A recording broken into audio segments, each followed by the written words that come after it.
Right now in New Mexico, the entire village of Ruidoso is under an immediate emergency evacuation order. This is the live look through one of its public cameras. The South Fork fire started on the Mescalero Apache Reservation this morning and has rapidly spread north and west along Sierra Blanca. All of Ruidoso is under a mandatory evacuation order this morning. Joshua Ramirez at the News Now desk with an update on a massive wildfire threatening the entire village. Yeah, James, that evacuation order forcing thousands out of their homes overnight. This is a live look through one of Ruidoso's public cameras. We do have that. We'll be monitoring these cameras throughout the morning. 11 at noon.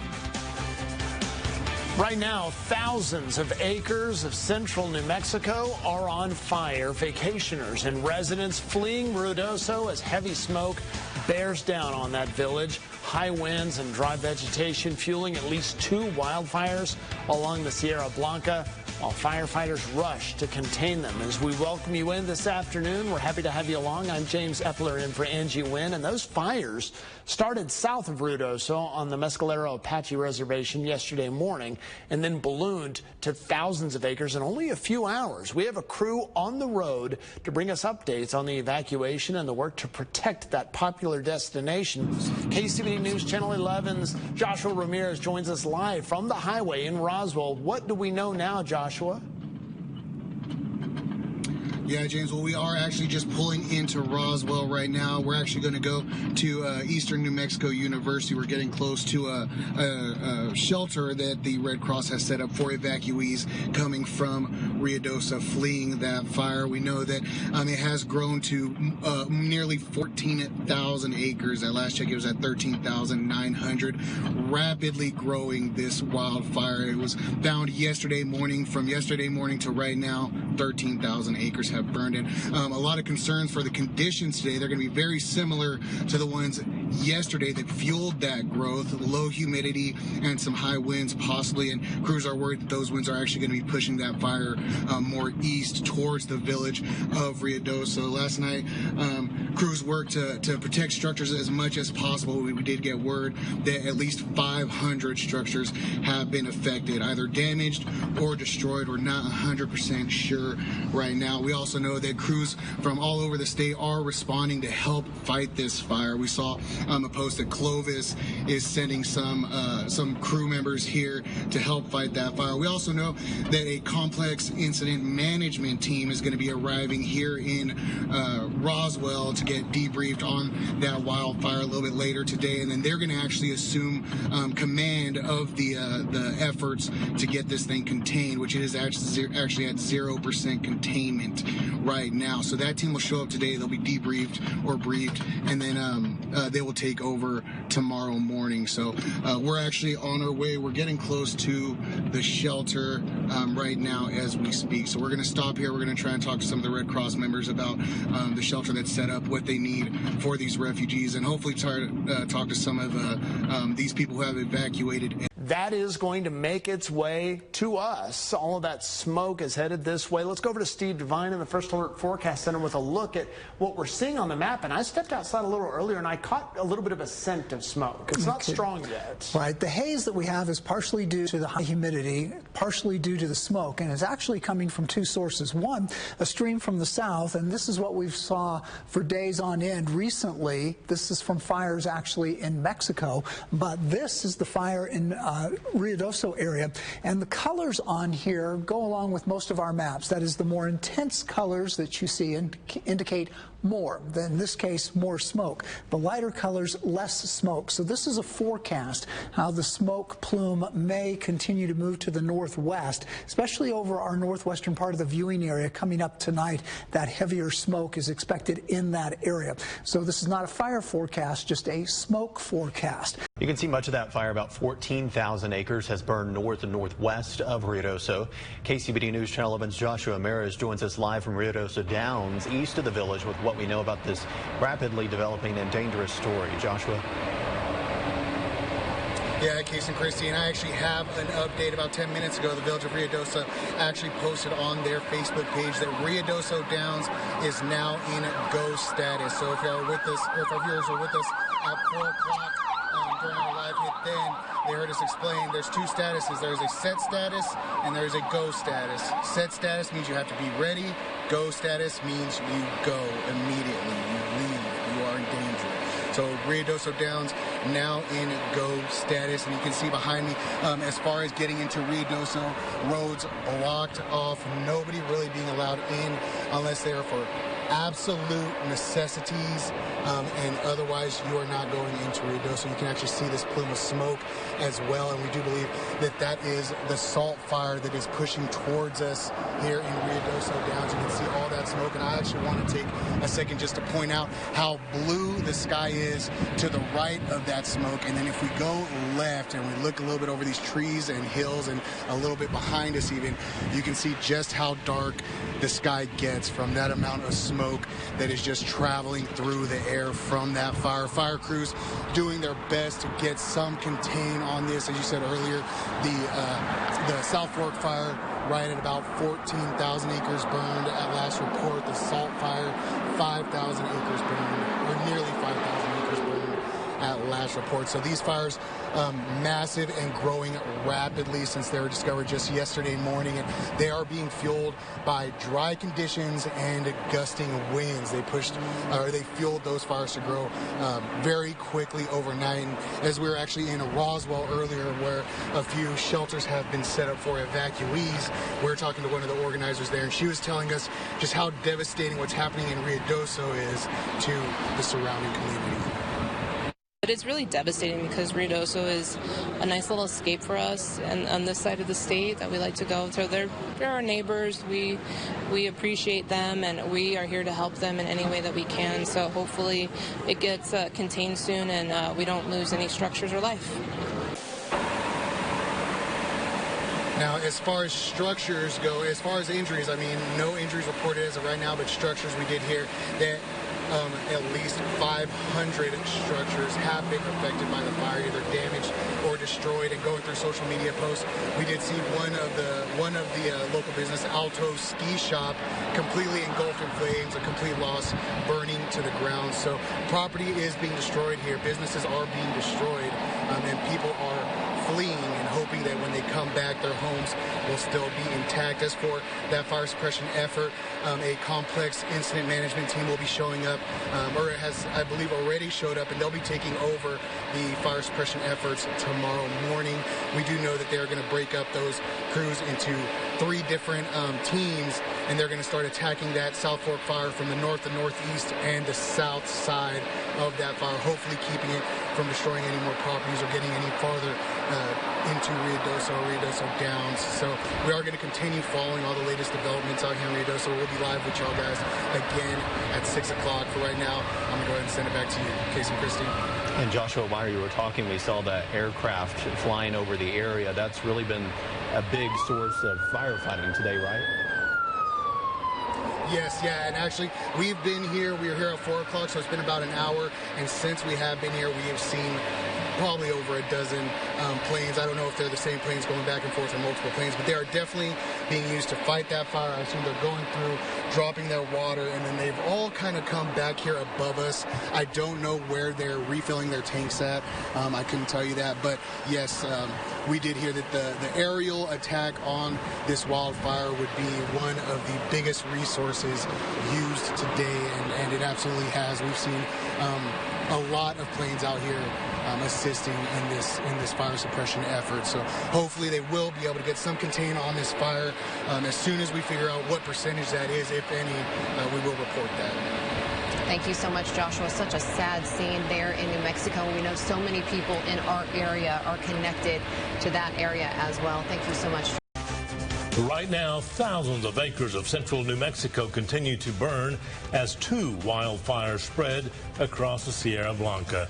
Good evening, and thank you for joining us. Firefighters and disaster relief groups from across New Mexico and West Texas are rushing to contain the flames that erupted last night and are threatening the village of Ruidoso.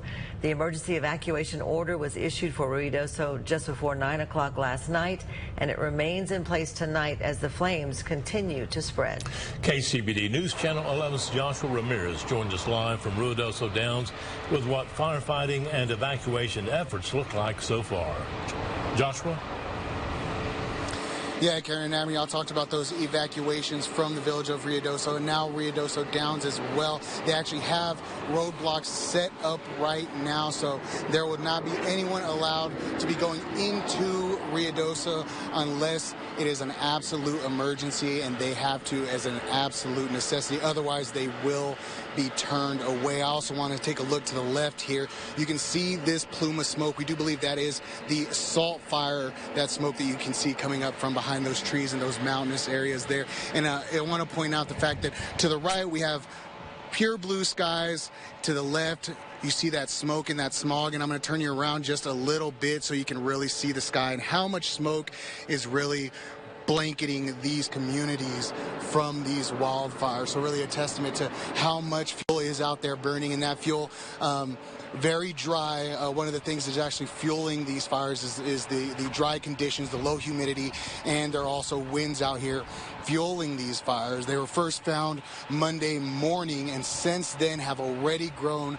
That South Fork fire now over 15,000 acres burned. The Salt fire over 5,000 acres burned. And now, and we were talking about those evacuations, and I spoke with one of the organizers at Eastern New Mexico University where a shelter has been set up, and she said that those evacuations were actually issued and executed so quickly that many people actually did not know where to go or where those shelters would be set up. We had heard about a couple people staying in gas stations overnight because their cell service was down or they couldn't get any information. So please don't stay out in town. Please find a shelter and get some food, get hydrated, and stay safe. Now, we did speak with one married couple who were residents of Ruidoso that had to leave their home. They said that they weren't actually expecting to get the go status for evacuation. Once they did, they tell me they only had a few minutes to get out. And the woman of that couple saying that she was really trying to grab the most important things to her. She says she grabbed her their wedding certificate, their wedding photos, albums, things like that, just minutes before they had to leave their home. There had been various notices, but it wasn't affecting any of our, where we live. And then the last couple of notices was, doesn't matter where you're at, leave. So quite a traffic jam coming out of Ruidoso. We're fortunate. Hopefully it'll stay that way. Yeah, definitely tough for all of those residents to get out of the village of Ruidoso, that village with a population of, I believe, a little bit more than 7,000, plus all the visitors that do come to Ruidoso for just various different reasons, the casino, summer activities. So visitors, residents, all forced to evacuate, thousands of them moving to the surrounding communities looking for places to stay. There are other shelters set up right now for those evacuees in Roswell as well. The New Mexico Military Institute also has one in Conto Event Center also as well. So many shelters, community really coming together to help these residents of Ruidoso as they evacuate and flee from these wildfires. Josh, aside from the concern for residents and all the homes there, what about the horses? You're right by the racetrack, and hundreds of horses are stabled there for the racing season. Have you seen horse trailers getting them out? Now, we have seen horse trailers going up and down the roads here, even as we were coming in through Roswell and as we were coming here to Ruidoso. We did see horse trailers on the road. Where they were coming from, I don't know. I can say, though, that the Lee County Fairgrounds have also opened up to let people in, and they have stables there. If they do need to bring horses, they can bring them there. So anyone with horses that need to be kept while they're evacuated, that's where they can take them. As for right now, I'm Karen and Abner. I'll go ahead. Thanks so much. Wildfires are burning through more than 14,000 acres in New Mexico, and now the fires have turned deadly. KCBD News Channel 11's Joshua Ramirez and photojournalist Peyton Toups have been tracking the developments since this morning. They're in Ruidoso tonight as the flames continue to gain ground. Karen and Abner, we learned just a couple of hours ago that at least one person has died as a result of these wildfires. The governor's office did confirm that information. Crews still working to douse the flames, but those blazes are still at minimal containment, keeping residents at a distance and their village in danger. Tonight, evacuation orders remain in place for the village of Ruidoso and the surrounding communities. It was just the manager at the hotel just came on, banged on all the doors, told us we got to go. We had 2 minutes. It was an emergency evacuation. The South Fork fire northwest of Ruidoso and the Salt fire to the south, forcing residents to leave their homes with almost no time to prepare. They ended up here, and which is really devastating. I've seen a lot of families come through here that just needed to just get away from it. The state using an aerial attack in attempts to gain containment on the rapidly growing wildfires. South Fork growing to more than 15,000 acres since Monday morning. The Salt fire burning through more than 5,000. There was 2 fires. Our hotel was sandwiched right in between them. You could kind of see the flames creeping over the mountains. Tom and Emma Griffin live in Ruidoso. They say when the evacuation orders came, they had just minutes to get out of their home. There had been various notices, but it wasn't affecting any of our where we live. And then the last couple of notices was, doesn't matter where you're at, leave. So quite a traffic jam coming out of Ruidoso. At a stop and go on the 70 going east was pretty gnarly. Many of those evacuees, like Tom and Emma, heading to shelters in Roswell as the flames threaten their homes and livelihoods. A lot of the people that we know in Ruidoso, some of their areas have been affected in their businesses. So the village reporting at least 500 structures have already been affected. The impact on the village extending to the people who call it a home away from home. But it's really devastating because Ruidoso is a nice little escape for us, and on this side of the state that we like to go to. They're our neighbors. We appreciate them, and we are here to help them in any way that we can. So hopefully it gets contained soon. Until then, Tom and Emma are trying to see the light through thick plumes of smoke. we're fortunate. Hopefully it'll stay that way. Now, there have been shelters set up in Roswell and the surrounding communities. We're here at the end of the Mountain Gods. We're on the 6th floor. They've actually put out beds for any evacuees who may need a place to stay. Learning this evening a second person has died from the fires. We're still gathering those details, but we do know about the first death. The family of Patrick Pearson confirmed that he tragically lost his life in the South Fork fire. Pearson was a talented guitarist who played in a band at a well-known bar and grill in the heart of Ruidoso. As our Joshua Ramirez reported at 5, he was found at the Swiss Chalet. That was one of about 1,400 structures burned by the South Fork fire, and nearly 8,000 people had to evacuate from the village and the surrounding areas. Again, KCBD News Channel 11's Joshua Ramirez joins us live in the area with the latest on what he's seeing there. Joshua. Yeah, Casey and Christy. Well, first, I just want to start by confirming, yes, 2 people have officially been confirmed dead from these wildfires. The New Mexico State Police have confirmed that. So another kind of sad update in the events that are taking place out here. As far as the rest of it, we were experiencing some flash flooding just a little while ago. Some storms moved through, so a lot of roads blocked off now due to those floods. A lot of emergency personnel forced to leave the areas where they were working in because of that flooding. And although it may seem like that rain is good and it'll help slow down those fires and help maybe gain some containment on them, we're actually told that the flooding aspect of that is actually a bit of a hindrance to first responders, not because necessarily just because they have to leave those areas, but because those floods can actually wash down debris from up in the mountains back down into lower towns and villages and things like that. So definitely another aspect for first responders out here who are responding to these wildfires. As for the fires themselves, yes, still growing, still 0% contained. As y'all said, South Fork fire now more than 16,000 acres burned, and the Salt fire more than 7,000 acres burned. We were actually going through some of the areas that were most affected just earlier today in a caravan led by some first responders, and we're told that that 1,400 mark as far as properties destroyed is just an estimate right now. The fire is still too unstable. Subdivisions are too unstable to get reassessment teams in there. Once we're able to contain the fire a little bit better, then we will have teams going in there checking on structures. The 1,400 structure estimation came from map layovers with our GIS departments in the village of Ruidoso and the county, and so that's a rough estimate. As of right now, out of those 1,400 structures, we've evacuated approximately 8,000 individuals. That shouldn't be in there. And along with those efforts, I know that the New Mexico Governor, Lujan Grisham, has also declared a state of emergency this morning. So now more resources coming into these communities to help fight these fires and now deal with these floods as well. So